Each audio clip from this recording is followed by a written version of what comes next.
Hi crafty friend, it's Mona here. Thank you so much for joining me.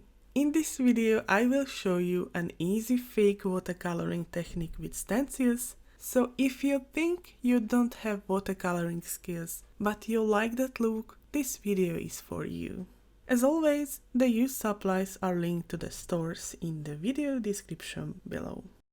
The key for this project is to have a floral stencil like this beautiful Peonies Stencil from Pretty Pink Posh. For this project you will also need watercolor paper, a low-tack tape, brushes, paper towel, mixing palette, water-based mediums and water. You can use either your brush markers or your watercolor palette. Just use what you like more, but I will show you both options. Before the coloring, I am fixing the Peonies Stencil to premium watercolor pad from Spectrum Noir with purple tape. Make sure to use the one with white flowers because this one has lower tackiness, so it won't tear the textured watercolor paper. Before painting, go over it with a bone folder. You can also use magnets over your paper to fix the stencil more, but this is totally optional. First, I will show you the brush marker version. I am going to use Karin brush markers, but you can use any type of water-based marker you have. I am starting with a darker shade of yellow color and I am sketching the shadows with it.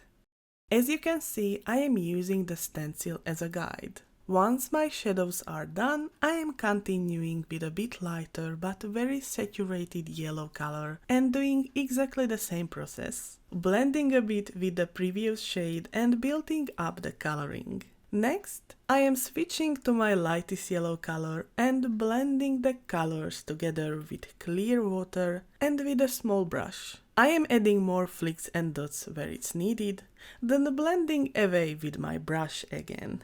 Now I let it air dry and I will finish this flower later in this video.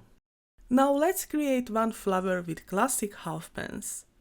This look is much more different. It should be airy and light, not as focused like the previous one, so you don't need to think about the shadows and highlights like with the previous one. Just wet the paper with water and start adding colors. I mix soft peach and pink shades with water. If you put somewhere too much water, it's okay. Soak it up with your dry brush or your paper towel. Use the process which you like more, both of them are pretty. After I removed the stencil, I went through the flower with a slightly wet brush to cover the white lines and give it a quick heat set. Now I can finish the center of the flower. I am adding brown and yellow stripes, then I am adding details with black liner, like this. The next is my favorite part of creating flowers, the highlighting. I am using Prismacolor white pencil and white Sakura jelly roll pen, and now the yellow flower is ready. We can leave the second airy flower like this, or we can connect the white parts as well. I did the same process for this flower like with the previous one. Then I fussy cut the flowers because I don't have the dies.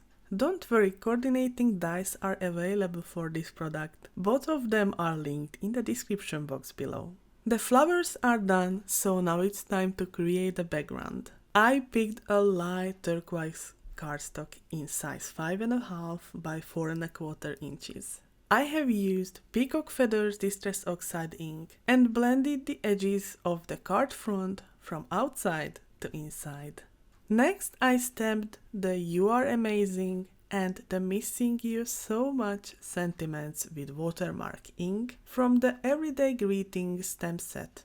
Next I heat embossed it with white fine embossing powder.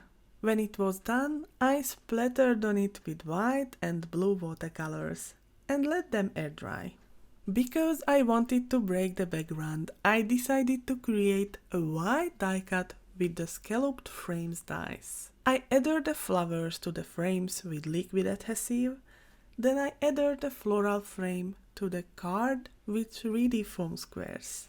In the end I embellished my cards with clear sequins, If you feel like it, give it a try. I am sure the result will be amazing. If you are posting it to your social media, don't hesitate to tag me. I would be happy to highlight some creations in my next video. If you enjoyed this tutorial, please give me a thumbs up, it always helps. And if you want to see more content from me, hit that subscribe button. Thank you so much for your time. See you soon. Bye!